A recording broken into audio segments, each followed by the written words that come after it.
Halo kawan, selamat datang di Hanya Review. Sebelum menyimak video ini, kami sarankan untuk melakukan subscribe dan menyalakan lonceng notifikasi agar tidak pernah ketinggalan video-video kami selanjutnya.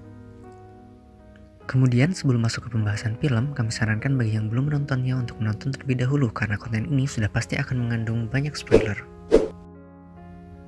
Film dimulai dengan memperlihatkan satu keluarga yang sedang makan bersama. Sepasang suami istri, Christian dan Idun, serta kedua anaknya, anak laki-laki bernama Sondre dan anak perempuan si kecil Julia. Keluarga itu sudah berencana untuk segera pindah dari kota tersebut ke suatu tempat yang lumayan jauh. Di hari itu, Christian pergi ke kantor untuk hari terakhirnya di pusat pengawasan gunung. Sudah lama keadaan gunung di sana memang terlihat sangat normal, tidak ada pergerakan apapun yang mencurigakan. Di kantor, semua mengadakan acara perpisahan untuk kepergian Christian. Ketika Christian tengah merapikan peralatan kantornya untuk dibawa pulang, tiba-tiba monitor memperlihatkan pergerakan yang lumayan aneh karena tidak terdeteksi dengan jelas, tapi membuat semua alarm menyala. Sampai di rumah pun, Christian terus saja memantau pergerakan gunung melalui laptop yang menurutnya terasa sangat aneh. Tapi istrinya segera meyakinkan Christian bahwa tidak akan ada apapun yang terjadi pada gunung itu. Sampai akhirnya Christian pun pergi bersama kedua anaknya menuju pelabuhan. Saat menunggu kapal, Christian terus saja merasa tak tenang. Pikirannya terus saja memikirkan gunung itu. Seperti ada sesuatu yang memang salah. Akhirnya Christian memutuskan untuk kembali ke kantornya dan menyuruh kedua anaknya untuk menunggu di dalam mobil. Istrinya memang tak bisa berangkat bersama karena harus bekerja hari ini di hotel yang sedang ramai pengunjung dikarenakan musim liburan. Di kantor, Christian memaparkan kepada semua rekannya kalau memang ada yang tidak beres dengan gunung tersebut. Akhirnya, Christian dan beberapa temannya berangkat untuk melihat sensor yang dipasang di gunung. Mereka memasuki celah-celah dengan menggunakan kamera yang terpasang di tubuhnya, agar bisa terus diawasi, serta mereka terus berkomunikasi dengan temannya yang berada di kantor pusat. Akhirnya mereka menemukan gulungan kabel sensor, dan mengambil gulungan kabel tersebut. Tetapi ternyata, gulungan kabel itu sudah terputus. Jelas, itu menandakan ada pergerakan di gunung tersebut yang menyebabkan alarm tadi menyala. Christian menyarankan agar pimpinannya segera menyalakan alarm agar penduduk bisa segera dievakuasi. Tapi pimpinannya tidak menginginkan hal tersebut karena dikhawatirkan akan menyebabkan kepanikan, apalagi sedang banyak turis yang berkunjung ke kota. Akhirnya Christian menyerah karena putusnya kabel dirasa belum menjadi bukti yang cukup untuk menyalakan alarm evakuasi. Saat Christian kembali ke mobilnya, kedua anaknya sudah tidak ada. Ternyata mereka pergi ke tempat ibunya di hotel. Saat bertemu, Julia memutuskan untuk tidur di rumah bersama ayahnya. Sedangkan Sondre menginap di hotel tempat ibunya bekerja. Karena hubungan Sondre dan Christian tidak terlalu dekat. Di malam hari dari rumahnya, Christian terus memandangi gunung itu. Kedua temannya bekerja di pusat pengawasan. Istrinya bekerja di hotel, dan Sondre memainkan surfboard di ruang bawah tanah hotel itu sambil mendengarkan musik melalui headphone-nya dengan keras. Saat salah satu teman Christian mengawasi gunung itu, alarm tiba-tiba menyala. Ia bergegas menghubungkan kawannya yang lain dan segera menghubungi kedua kawan yang tidur di stasiun pengawasan dan menceritakan semua yang terjadi. Akhirnya mereka berdua memutuskan untuk memeriksa sensor ke gunung itu untuk kedua kalinya. Seperti mempunyai koneksi dengan alam, Christian terus merasakan ada sesuatu yang akan terjadi dengan gunung itu. Ditambah lagi, Christian melihat burung-burung yang bermigrasi ke tempat lain. Di sana tiba-tiba terjadi gempa yang begitu dahsyat. Batu-batu berjatuhan ke arah mereka berdua yang tengah memeriksa sensor. Semua alarm di kantor langsung menyala. Kini kedua celah di gunung itu seperti bergerak dan menghimpit mereka berdua. Akhirnya, mereka yang berada di kantor pusat segera menyalakan alarm untuk mengevakuasi warga kota. Alarm tersebut terdengar begitu mengerikan. Orang-orang yang bergenar itu langsung menyalakan lampu rumah masing-masing. Gunung tiba-tiba berhenti bergerak, lalu terjatuh ke laut seperti dirobohkan. Hal tersebut menimbulkan gelombang ombak yang sangat besar mengarah ke kota. Kini, warga hanya punya waktu 10 menit sebelum gelombang tsunami bisa melahap mereka semua hidup-hidup. Christian langsung berlari membawa anak perempuannya ke mobil dan memacu mobilnya dengan kencang. Di hotel, Idun membangunkan semua tamu hotel untuk segera menyelamatkan diri. Semua orang benar-benar panik. Idun menelpon suaminya dan Christian menyarankan untuk pergi ke tempat yang paling tinggi. Semua orang sudah keluar rumah untuk menyelamatkan diri. Di sini terlihat kepanikan dan jelaslah bahwa nyawa lebih penting dan tak bisa dibandingkan dengan apapun. Gelombang tsunami yang begitu besar kini telah siap untuk melahap seluruh kota. Di hotel, saat bis evakuasi akan berangkat, Sonra tidak ada di sana. Idun pun bergegas ditemani sepasang suami istri yang merasa simpati kembali ke dalam untuk mencari Sonra. Di jalan, Christian terjebak macet karena semua orang mengendari mobilnya untuk menyelamatkan diri. Waktu sudah tinggal 4 menit lagi sebelum tsunami itu menerjang. Akhirnya Christian memutuskan untuk keluar mobil dan menyuruh semua orang meninggalkan mobilnya untuk beralih ke tempat tinggi. Langsung saja semua berlari berhamburan meninggalkan mobil. Karena saat itu yang dianggap berharga hanyalah nyawa. Sekarang mereka hanya punya waktu 1 menit sebelum tsunami itu datang. Semua berlari sekencang-kencangnya, tapi tsunami itu sekarang sudah berada di depan mereka. Christian lalu menitipkan anaknya, Julia, kepada tetangganya. Ia berniat untuk menyelamatkan seorang yang terjebak karena tersangkut mobil.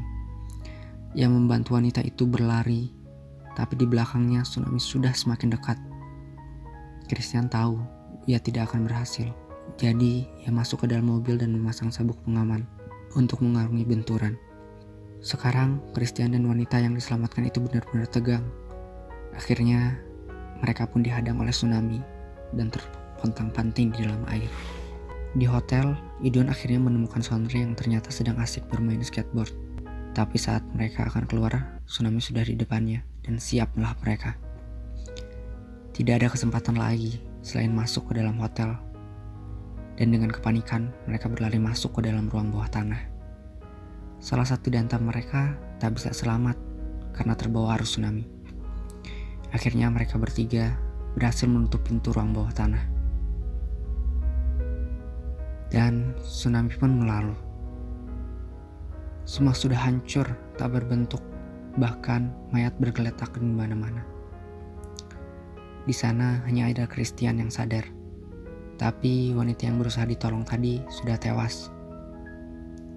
Kini teman-teman Christian di kantor seperti menyesal tak mendengarkan apa yang Christian peringatkan sejak awal. Christian mencari anaknya Julia yang ia titipkan. Untung saja Julia memang selamat karena berhasil berada di puncak tertinggi sebelum tsunami itu datang. Sedangkan di hotel, Idun, anaknya dan 1 orang lagi terjebak di sana, di ruang bawah tanah. Christian menelpon ke tempat penampungan menanyakan apakah ada bus hotel di sana. Dan ternyata tidak ada. Christian merasa sangat yakin kalau Idun dan Sonra masih berada di dalam hotel. Ia pun berniat untuk kembali ke kota dan menitipkan anak perempuannya di sana kepada tetangganya. Untung saja Julia gadis yang pintar dan mengerti keadaan. Ia tak menangis ataupun merengek seperti anak-anak kebanyakan. Kini Christian kembali ke kota seorang diri. Idun dan Sonra mencoba untuk membuka pintu, tapi sama sekali tak bisa dibuka karena ternyata tertahan air di depannya. Bahkan sekarang air itu sudah masuk ke dalam melalui celah-celah pintu. Christian melewati air yang sekarang sudah surut. Keadaan benar-benar mengerikan. Semua sudah rata dengan tanah. Yang tersisa hanya lampu-lampu mobil yang menjadi penerangan bagi Christian untuk berjalan. Lalu Christian seperti menginjak sesuatu. Ternyata itu adalah bis hotel di mana seharusnya istrinya berada. Ia buka pintu bis itu. Ia gunakan senter dan terlihat di dalam bis penuh dengan mayat. Bahkan ia menemukan mayat rekan kerja istrinya. Ia cari dan panggil anak dan istrinya, tapi di sana ia tak menemukan mereka. Di dalam hotel, keadaan mereka bertiga sudah benar-benar mengkhawatirkan. Karena air di sana sudah sangat tinggi menenggelamkan mereka. Mereka terus mencoba membuka pintu, yang ternyata pintu itu tertahan oleh beton dari luar, yang sekarang membuat mereka semua benar-benar terjebak di dalam. Tak ada harapan lagi bagi mereka. Bahkan orang yang satunya sudah tewas karena tak tahan dengan keadaan. Sementara itu, Christian sudah masuk ke dalam hotel, mencari dan memanggil-manggil nama anaknya dan istrinya. Christian terus mencari ruangan demi ruangan, lorong demi lorong. Lalu ia menemukan tas anaknya di sana. Christian memukulkan besi karena merasa bersalah sekaligus kesal. Tapi itu justru membuat anak dan istrinya mendengar pukulan besi tersebut. Mereka berdua langsung membalas dengan mengetuk-ngetukkan besi, berharap Christian mendengarnya. Sontak saja saat Christian mendengar itu, ia langsung berlari menuju sumber suara. Christian langsung menyelam, mencoba membuka pintu yang tertahan oleh beton di depannya. Ia singkirkan beton itu satu demi satu. Dari dalam, Idun pun kembali berusaha membuka pintu, sampai akhirnya mereka berdua kembali berjumpa. Christian menyuruh istrinya untuk pergi ke atas terlebih dahulu. Kemudian, ia akan berusaha untuk menyelamatkan anaknya yang masih berada di dalam. Sondre seperti sudah setengah sadar. Dinginnya suhu membuat seluruh tubuhnya membeku, tapi Christian mencoba meyakinkan anaknya untuk bisa berenang dan berusaha menyelamatkan diri. Mereka berdua akhirnya kembali berenang. Tapi di tengah perjalanan, Sondre seperti kehabisan napas, yang malah membuat dirinya panik. Christian langsung memberikan napas yang ia punya ke anaknya, dan menyuruhnya untuk segera naik. Tapi, hal itu membuat Christian kehabisan napas. Idun yang melihat hanya anaknya yang kembali, segera bergegas menyusul Christian dan mengeluarkan Christian yang sudah tak sadarkan diri. Idun langsung memompa dada Christian, berharap air dalam tubuh suaminya segera keluar. Namun, ia tak juga sadarkan diri. Idun terus mencoba memompa dada suaminya. Sondre pun ikut membantu sambil menahan tangisnya. Tapi Idun tahu, sekarang suaminya sudah tewas. Sondre seperti tak ingin kehilangan ayahnya, dan terus berusaha memompa dada ayahnya, yang pada akhirnya berhasil membuat ayahnya sadarkan diri. Akhirnya mereka bertiga pun selamat. Di lokasi penampungan, Julia tengah menanti kedatangan ayahnya dengan cemas. Kemudian tak lama, dari ujung jalan sana terlihat ayah, ibu, dan kakaknya berjalan. Julia pun segera berlari ke arah mereka, dan film ditutup dengan berhasilnya keluarga tersebut melewati bencana tsunami yang amat sangat dahsyat. Menurut kami, cerita dalam film ini sangat menarik dan visual yang disajikan tidak berlebihan, sehingga berhasil menampilkan gambaran bencana alam seperti yang terjadi di dalam kehidupan nyata. Baiklah, sekian review film dari kami. Semoga kita semua terhindar dari bencana yang tidak diinginkan. Dan sampai jumpa di lain kesempatan.